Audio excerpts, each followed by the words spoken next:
Bjorn Eirik.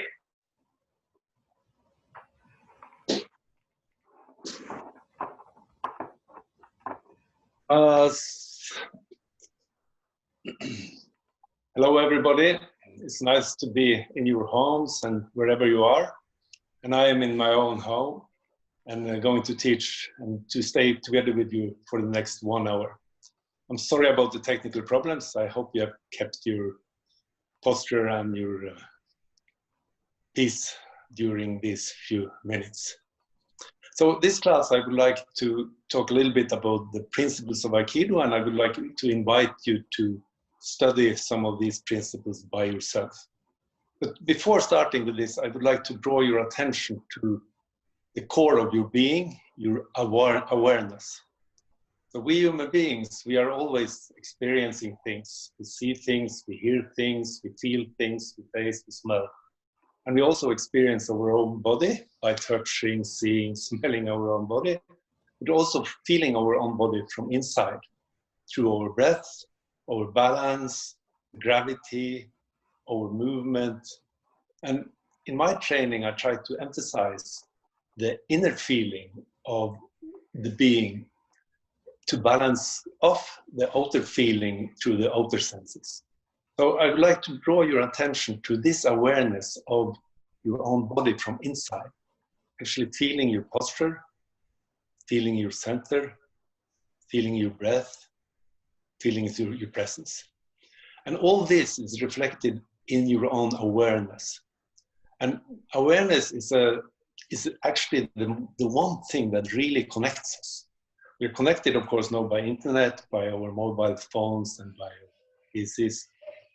Really connects all of us aware. So please reflect on this for a little moment. Your ability to be aware of being aware. That you actually know when you hear the sound, you know that there is a sound there. When someone touches you, you know that this is happening. When you move your arm, you know that it's happening.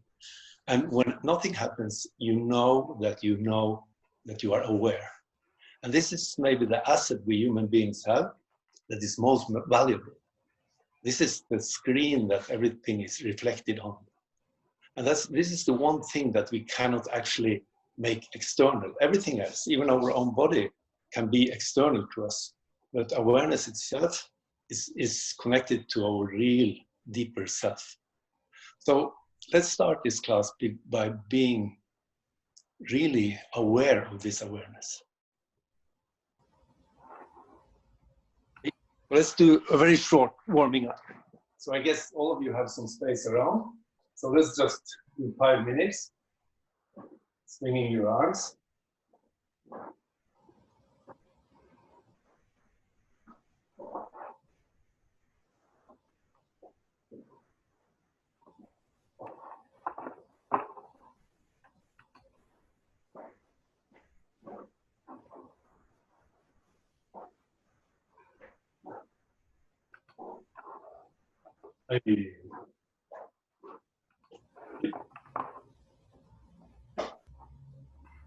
Breathe out to the right, in to the left with your mouth.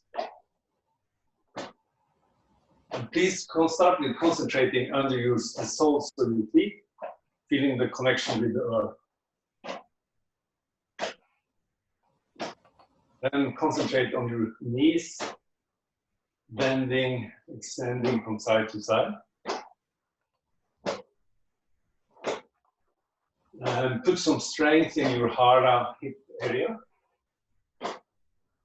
And point your navel from side to side. And relax your upper body completely. And twist your spine, your neck, as you move.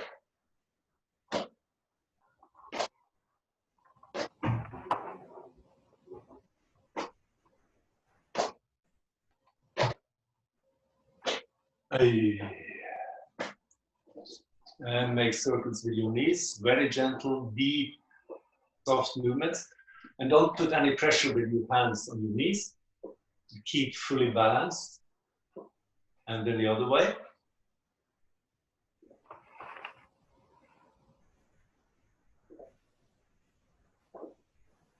And then you release.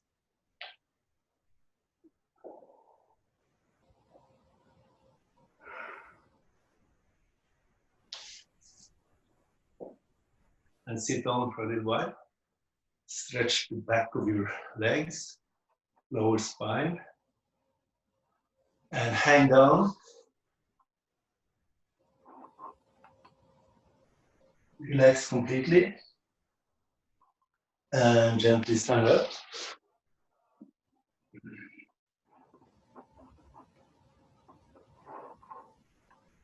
The other way.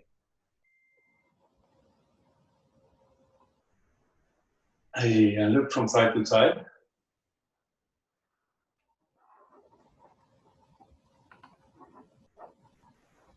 And circle with your head.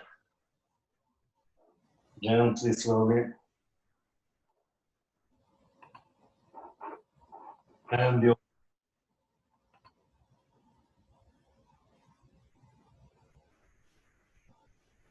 the shoulders.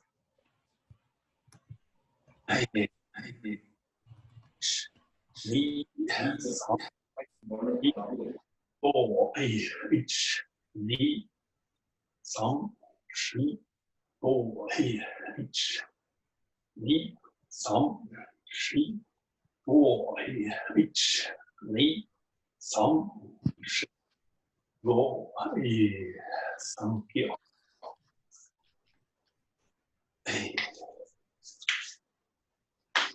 and loosen your toes.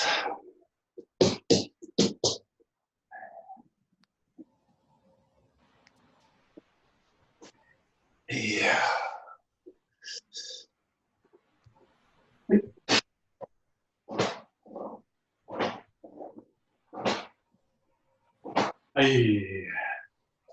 Okay, let this be enough for this time. So what I want to invite you to join is some body movements, some arm movements, some hip movements.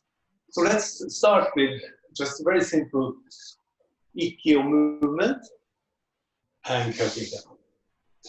Aikido movement and cutting down. Small Tsugiyashi and cutting down. And what I want you to be very aware of is the movement of the arms going up and going down. Try with your arm going up, opening and going down. Going up, going down. So, important thing I would like to emphasize is that when we're coming down, there is a stop with arm, but when we are up here, there is no stop. The arm is doing a small circle on the top, continuing down. So coming up, the elbow come a little bit out, and you can see the hand blade is making a rotation. And that will prevent this static movement up and down like this. It's up, it's making a circle, and going down. Other side, up, making a circle, and going down. Up, making a circle, going down. So then focus on the feet. The feet, as you know, has the triangular shape. And this triangular shape will enable us to move swiftly out of the line, or to move swiftly in, or to move swiftly tenka movement. So the feet is the triangle, the arms are the circle, and the hip is the square in our body. So if you look at the hip, this is some important information. So this is the core of our body.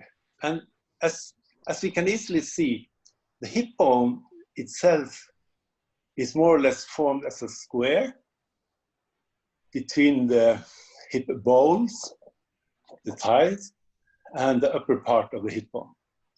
And then the shoulders are connected in a square together with the hip.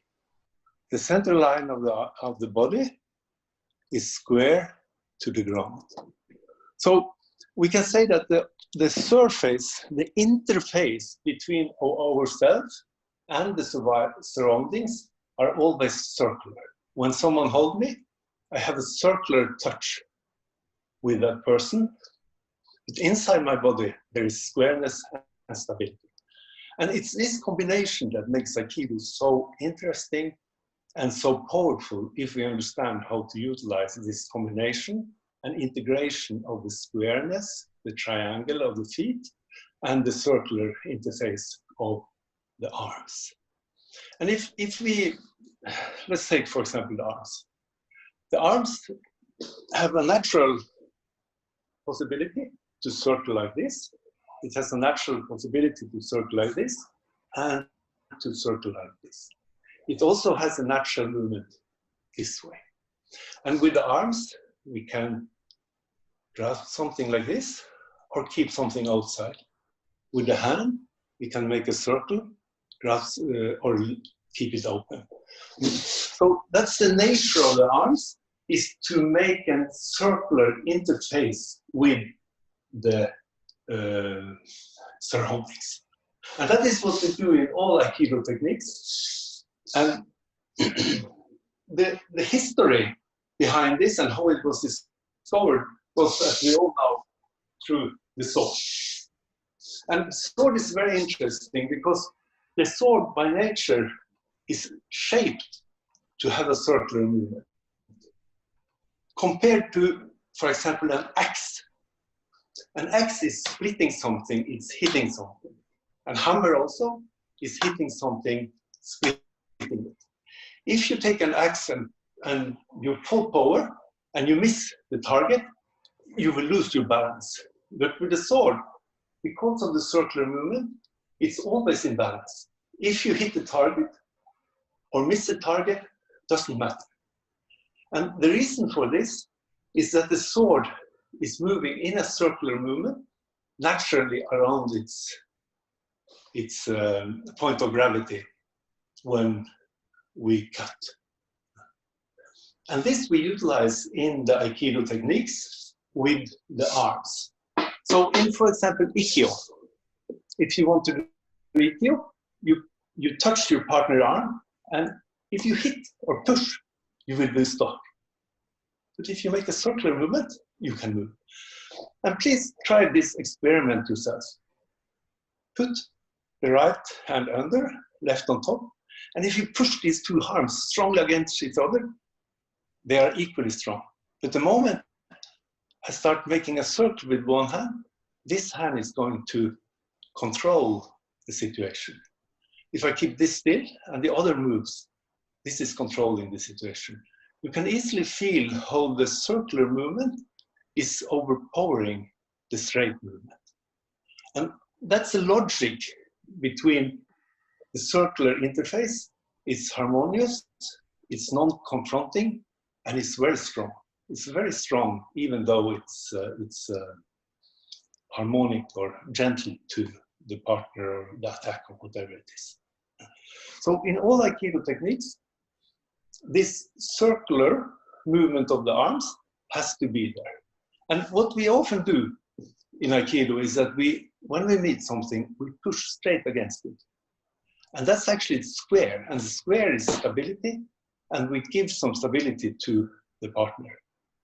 And the solution is to always, never have a straight line, always this circle, always, always. And it's in Iriminagi, it's in Ikkyo, it's in Nikkyo, Yonkyo, whichever technique we do, when we touch the partner, we touch with a circular movement like this.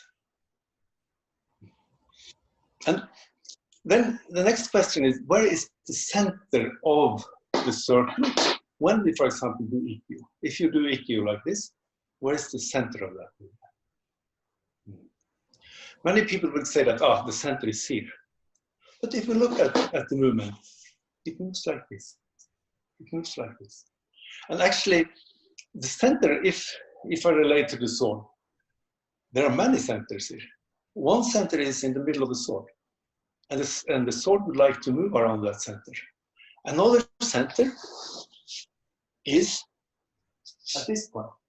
So the sword, when I hold it in my left hand, it will move around my little finger like this. But then my whole arm, like I showed earlier, the whole arm is moving, and the center then is the shoulder. But the shoulder is not still. It moves like this. Moves like this. And then the center line of my body is the center for the movement of the shoulder. And the center line of my body is connected to the hara. And when I move the hara forward, like in Igami, the shoulder will get power from that, and the little finger will get power from that, and the sword will get power from that. So, from the smallest part, the smallest ikkyo, there is a relation to bigger and bigger circles, all the way to the center of the earth. When I move back and forward, my center will move related to the center of the earth. By gravity, I'm connected. And when I move forward and backward, I move like this. But the center of the earth is still. So my movement actually is like this. So my center is the center of my body movement, but it's the periphery of the earth.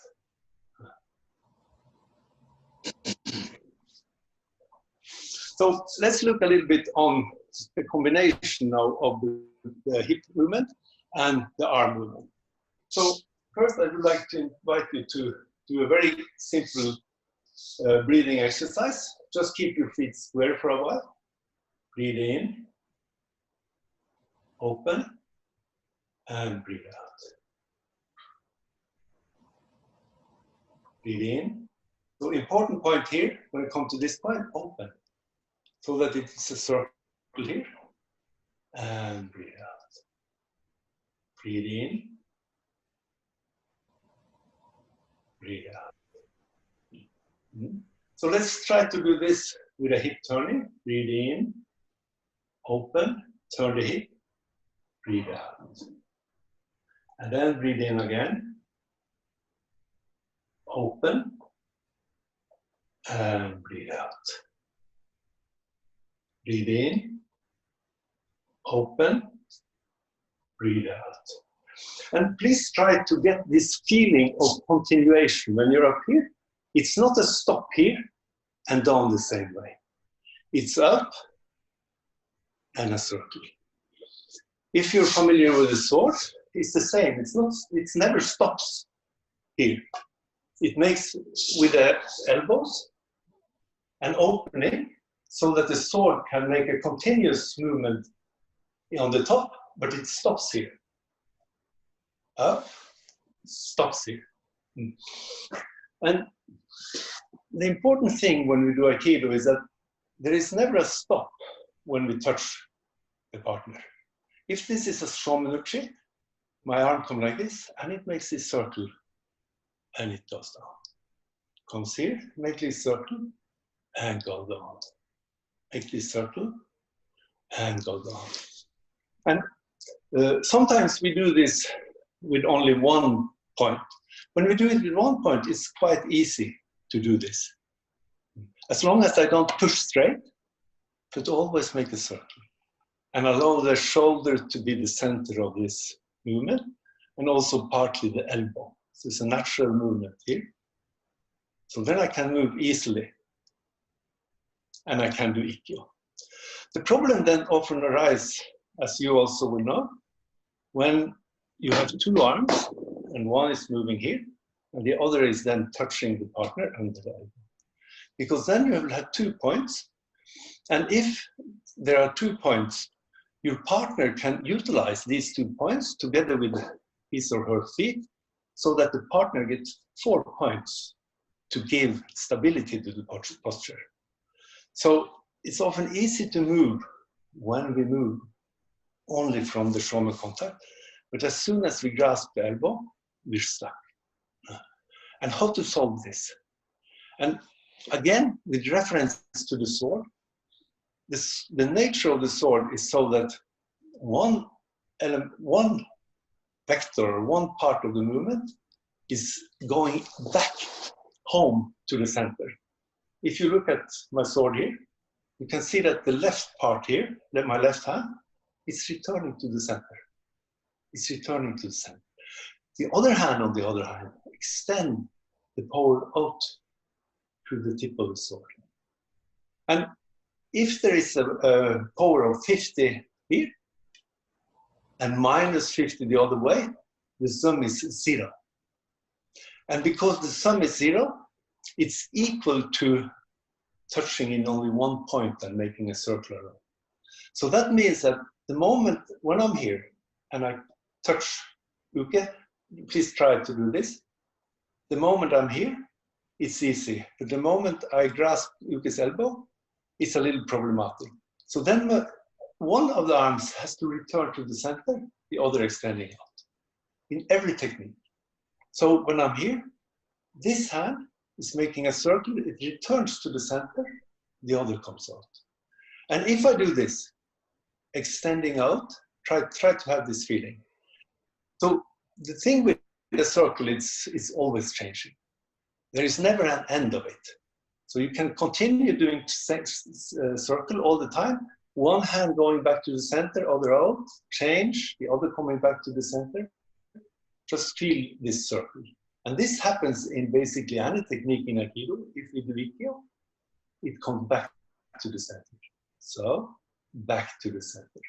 So touching here, grasping partner's wrist, this hand grasping the elbow. So the circle change.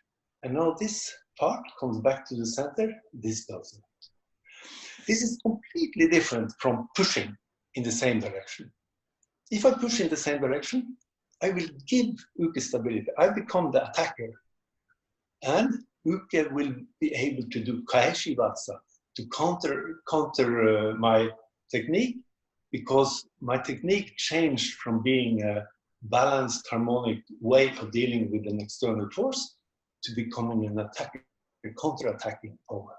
So that's my advice to you, is to really think deeply about how to escape going into this or ending up in this problem.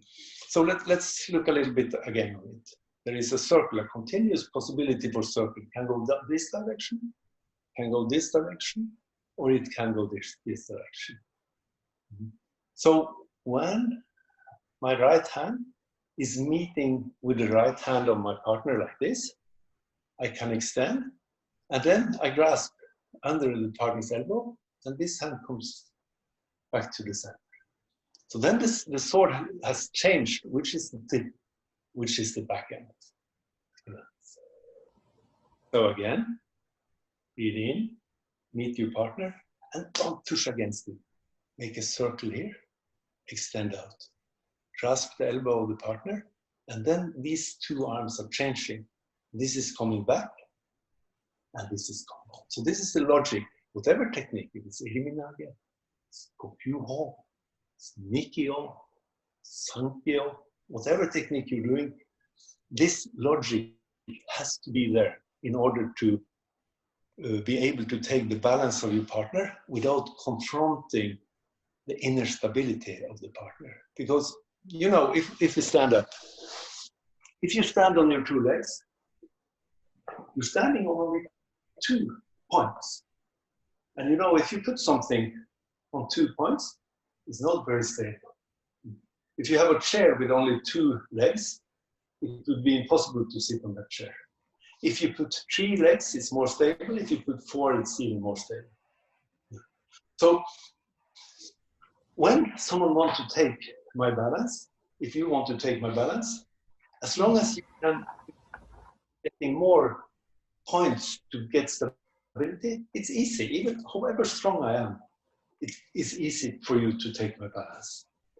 But the moment you touch me and give me 2 points, 1, 2 here, these 2 points and these 2 points is stability. You can see that? So what we want to do then is to neutralize the interface with the arms in such a way that we don't create this resistance or these 2 points. And the way to do that is to have a balance between the one hand that's coming into the center and the one that's extending. Then it changes, and it's the other. But it's always balanced, it's always changing. You can see that formally, like in Tenchinage. This hand now is the center line, the other one is extending around. So this is very heavy, this is very light and goes around the partner. So if you stand in the midi hand, and then cut down, and the other hand goes up, like in Tenchinage. This is now the heavy hand. You go in, this hand extends around your partner. This goes down to the earth. That's the name of the Ten-Chi Naga. And that's the perfect technique with perfect balance if you know how to do it correctly. If both hands push into the uke, it's no good. If both hands extend, it's no good. One hand going down to the center line, not here, not here, but towards my own center line. The other going around the partner and cutting down. Okay, so I've talked a lot now about the arm movement, and I hope you can see that and get an idea of the logic behind the circular principle. The circular interface with whatever you touch. You grasp something, you wave to someone, you bow to someone, you hold around someone, you keep someone out, or you touch someone and want to move them with an Aikido technique. The interface is circular. But I have not talked about the connection to the hip. Because if we don't have a generator that is generating the stability that can give power to the shoulder and to the tegatana or little finger or whatever we use, then we will only tense and use our muscles, and then it's not a natural movement. And it's very difficult or even impossible to make a natural and harmonic circuit. So what we do in Aikido is that we borrow power from the hips and from the hara. So this is where we get the power. And how do we create this power? I guess you all know. So let's look a little bit on how we generate power. One way of generating power is to drop the hara down. So that generates power, dropping it down. We use that a lot in Aikido. We go down, we go down, we go down. So that's a lot of power from this. And the other way that you also know very well is to do irimi or tsugiashi, that we move over center horizontally. And the mass of the body from the center will have some power. So if I move my 80 kilograms forward, this power can give power to the arm movement. And then another way of making power is to twist or turn the hips. When I turn the hips, I will move my shoulder and I will move my arm. So those of you who have done some swords, you know that there is no sword like this. It's no sword like this. It's always a movement from the hip, like this. So the movement from the hip consists of these three. There's a dropping of the center. There is a small irimi, as you can see. And there is a hip turn. In some sword schools, you keep the hips straight. And then you only use the irimi and the dropping. But in Aikido, we have a very natural movement where we allow the hip to turn at the same time as we do irimi and going down. So please join me a little bit. You can have hip nigi hamni, ani hamni. So when you move forward, bend your knee, and naturally you will use the gravity and the entering, and naturally the hip turning at the same time. So this you use a lot in Aikido. So this is creating the power, the foundation of stability and power that comes out in your arm. It's not a matter of muscular power, because that will stiffen up the system, and this connect this natural relation between this center, and this center. So the next thing I would like to do is to go back to this breathing exercise we did a little bit earlier, and look, and first we'll do it with, because now I talked a lot about the arms. Now I'm at the center, and then we'll put the feet on in the hand. So if you keep your left hand on your back, just to keep it very simple, moving the hand up, opening and turning hips, moving down. Opening and forward. So the important point here is at this time, open. Open, turn, cut down. Sitting up, open, turn, cut down. So let's do the other hand. Here at this point, open, turn, cut down. Up, open, down. So both hands. Up, open, turn, cut down. Up, open, turn, cut down. Up, open, turn, cut down. So this you should do hundreds, thousands of times in order to get it to be your second nature.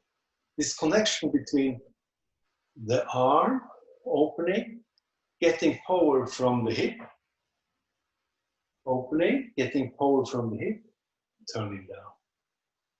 Breathe in, open, breathe out. Breathe in, open, breathe out. Breathe in, open, and this turning and cutting down. Turning, changing, cutting down in one movement. Going up, opening, so the circle doesn't stop. It's a circular interface all the time. All the time. Should never be square, never be straight. Open and turn. So I hope you understand this with the difference between square. If my jaw is straight on the floor, it's stable.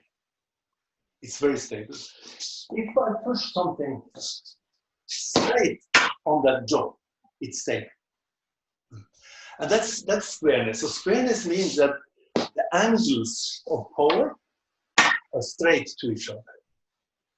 And that's stability. The moment I start to do like this, it's a different world. It's not straight towards the jaw anymore, it's circular around. And that's the nature of the sword cut, is this. So this is the interface. The interface, circular. And our arms are made for that. It's not something that some Aikido people found invented. We have become like that. We were made like that through evolution. From hundreds and thousands of years, our arms were designed to do natural circular movement. Circular, circular, circular. That's the nature of our arms. While our skeleton, our inner structure, was built on squareness because it's supposed to give us stability. And now I'm going to tell you something extremely important in this.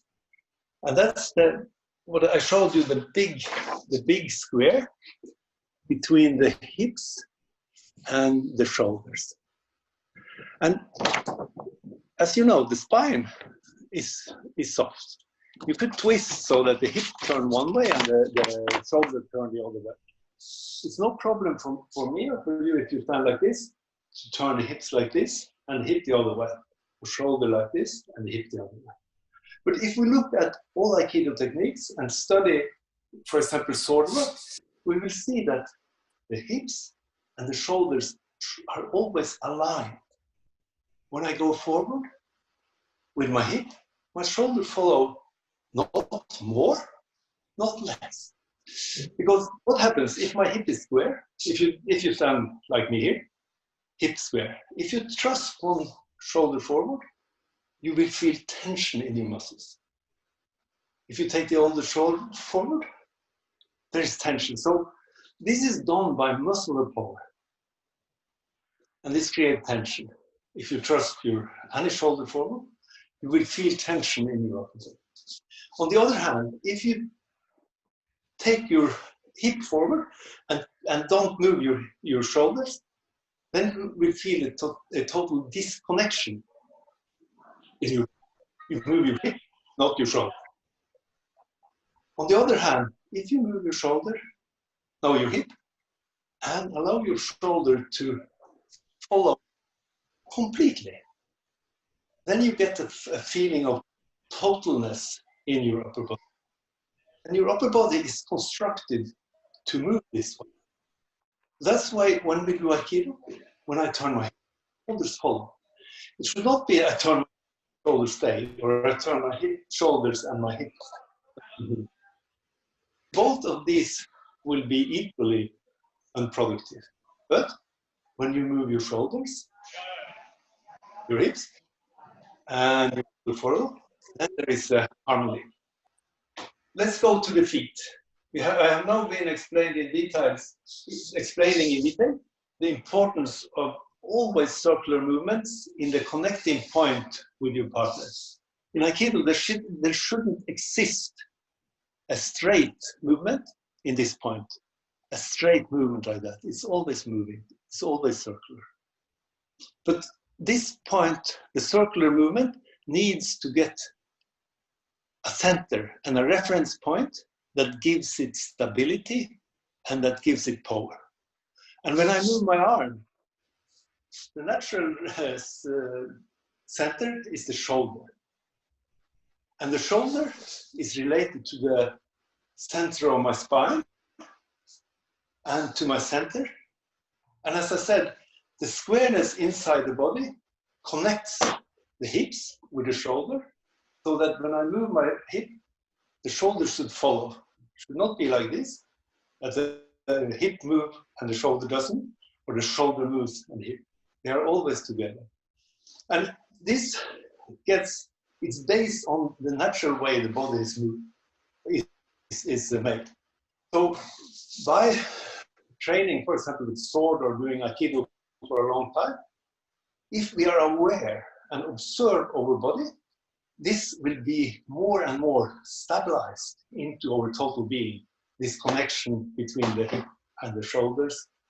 And it's actually, it's a matter of two things as far as I can see. It's a matter of body and it's a matter of mind. Because what is so important here is to have some awareness of what's actually going on inside the body. We're so easily drawn to what we see, what we hear, what we smell, and it's so hard for us human beings to go in and feel relaxation, feel gravity, feel the breath, feel the centration. And let's now look at the feet. You know, my focus has been on the arms and on getting power from the hips. And of course, you know in Aikido that the maybe most, let's say in Japanese, most toku, the best part of Aikido, the most special part of Aikido is that we have an incredible taisabaki. And taisabaki gets its power from the triangular stance of the feet and the so-called sankaku, this triangular position, that makes it very easy to go out of the line. It makes it very easy to go out here for an attack. It makes it very easy to take on and turn. And the posture in Aikido is not in the starting point made for stability. The posture of the feet is made for flexibility. The triangle means the creative ability to see something from another side. So this is also very metaphoric. If there is a problem, I can move and I can look on the problem from the other side. I meet a problem, I can look at it from here. I can go down, bend my knees, utilize the triangle. And we do that in Aikido. When someone attacks me, I go onto the line. And then suddenly the problem is not the same anymore because I have moved my view and my physical position to a better position. So you can say that in Aikido, every technique will start with using the feet. Because I want to move to that position that is the best position for solving whatever it is that is in front of me. An obstacle, a problem, or an opportunity. It's not only problems. Also, when we have an opportunity, we have to locate ourselves and take a view that will enable us to utilize or do something with that opportunity. But also, if we have an obstacle, we need to see from where can I meet it. Not by escaping, not by crashing into, but for cleverly moving down, moving onto the line. And when we look at the feet, they are made. They are made for this. They are made from this. Every day, every one of us we are walking around in the city. We move, we don't crash into people. We move around in a group of people. We don't even need to think about it. We move. But when we do Aikido, we get some extra resources by learning to do very effective irimi, sokumen, tenkan, whatever it is. So when we combine these three, because then it starts to be really powerful. When we combine this resource with this resource, then we get Aikido techniques. So what we do when we study this, and this, is that we unwrap the technique. Every technique we do, I'm sorry to say, but every technique we do has some wrapping paper on it. And when we open it, like children for Christmas, when we get inside, actually everything is the same. Every technique is the same. Ikkyo, Nikkyo, Sankyo, Yonkyo, Iriminari, Kotogeshi. We take up all the nice paper and it's the same. And that's why we're like children. We like to do things different. And that's fun. The wrapping is also important. But more important than the wrapping is to actually open up the wrapping and look what's inside. What's inside? And then we will find these kind of principles. The triangular principle, the square principle, and the circular principle. And you know, these are deep principles. You will find them in most of the Asian cultures with different kind of names. O-sensei, he used the triangle because he loved mathematics. So he used the triangle, the circle, and the square. But he also used other metaphors, like for the triangle, the flexibility, he used the bamboo tree. Because the bamboo tree, when the wind blows this way, it moves here. When the wind blows this way, it moves here. So the bamboo tree has its strength by its flexibility. And then he used the pine tree as a metaphor or symbol for the square, because the pine tree is so stable. The wind blows and it doesn't move. The pines are green in the winter, green in the summer, green in the spring. It's the same all year, whatever the weather is. So that's the squareness. And then he used the plum tree as a symbol for the circle, because the plum tree changes all the time. In the winter, it has a flower, has flower, and then in the spring, the leaves come, and the leaves grows, and they get red, they fall off, and there is this circle all the time through the year. And also the shape of the plum tree is round like this.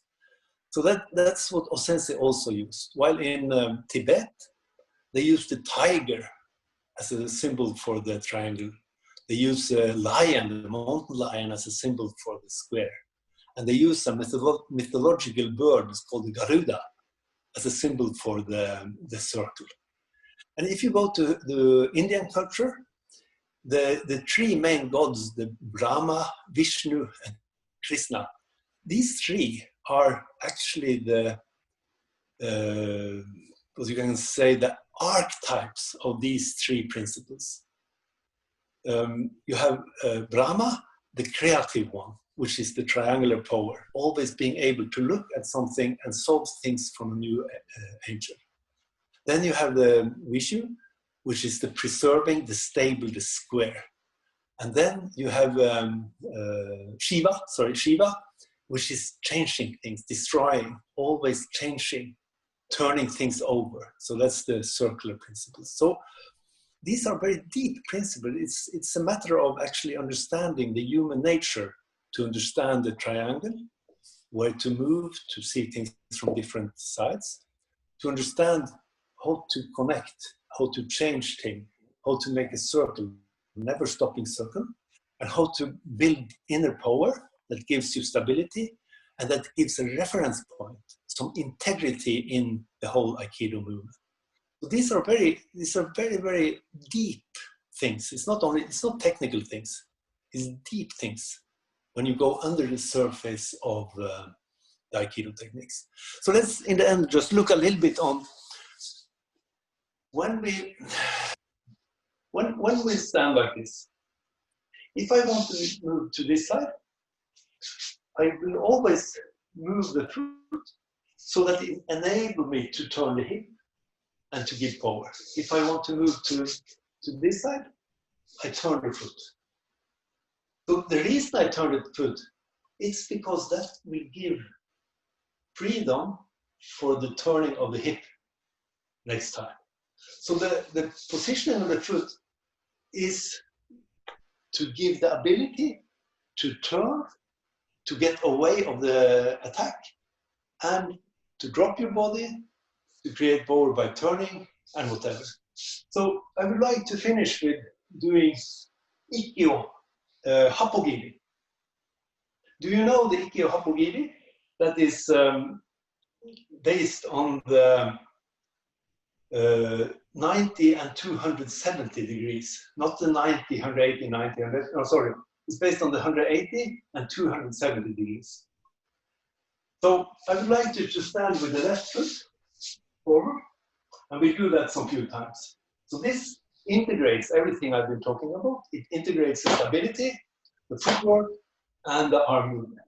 So we count forward 2 times, each knee, then turn 180 degrees, san, shi, then turn 270 degrees, go, rock, then turn 180, shi, hash, and then I want to turn 350 degrees.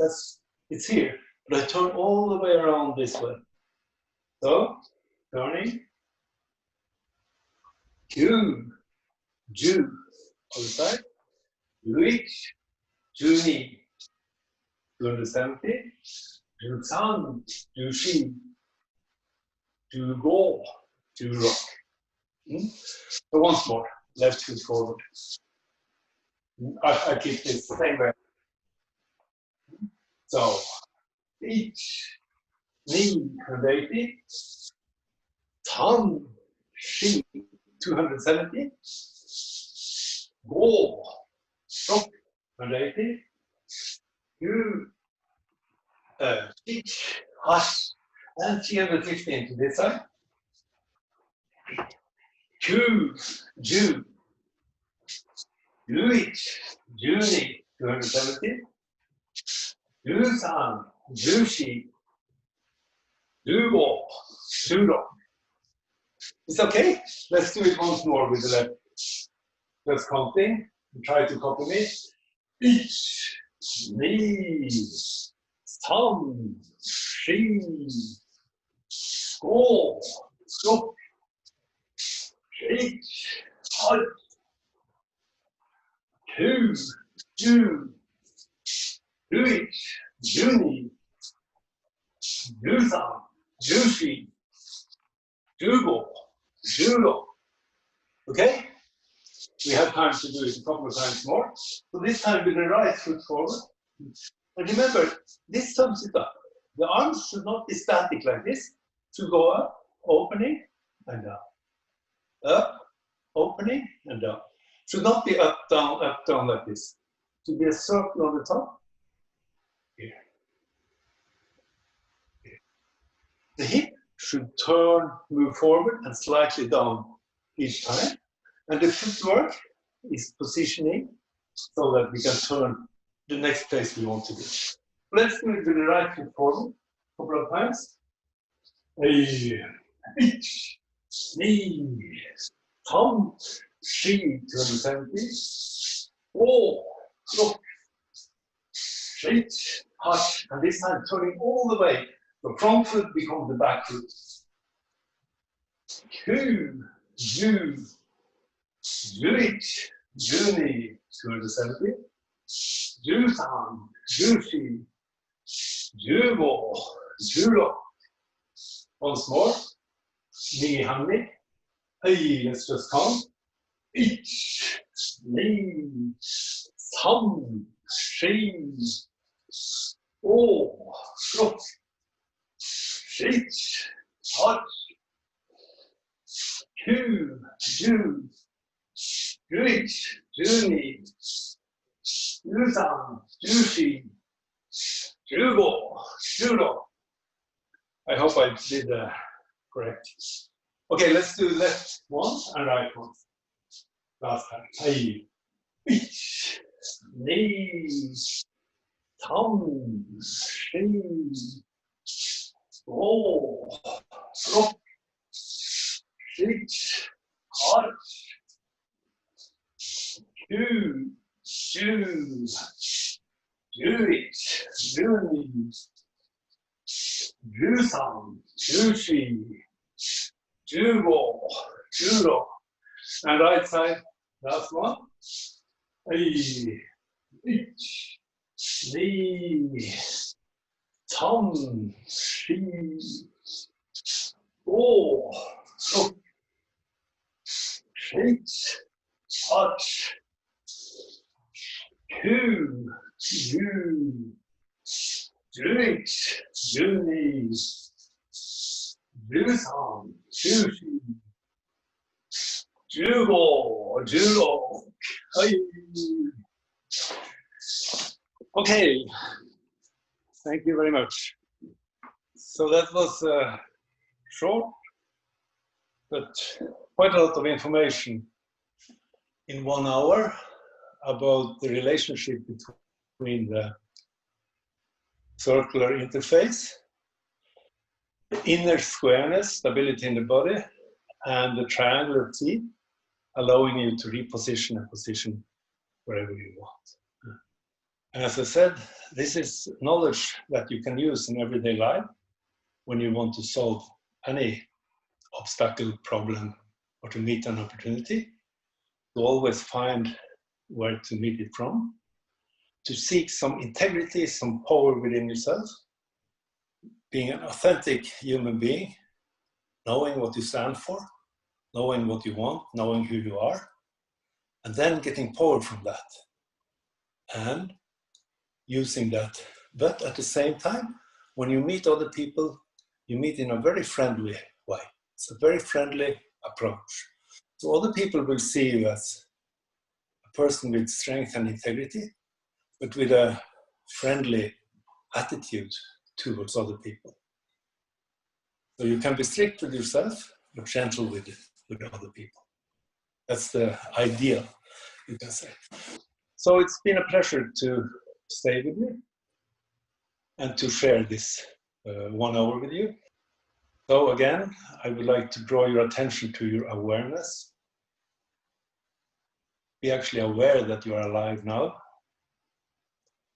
that you actually experience this moment and what's happening, and that you actually know that you know that this is happening, which is the most fantastic thing, and which is connecting all human beings in a very special way, that we all have this awareness. That's what really connects us. And that's the foundation, as I see it, for Aikido and for life. And so,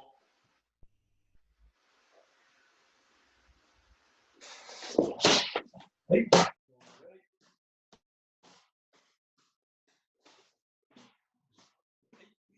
どうもありがとうございました。Thank you very much.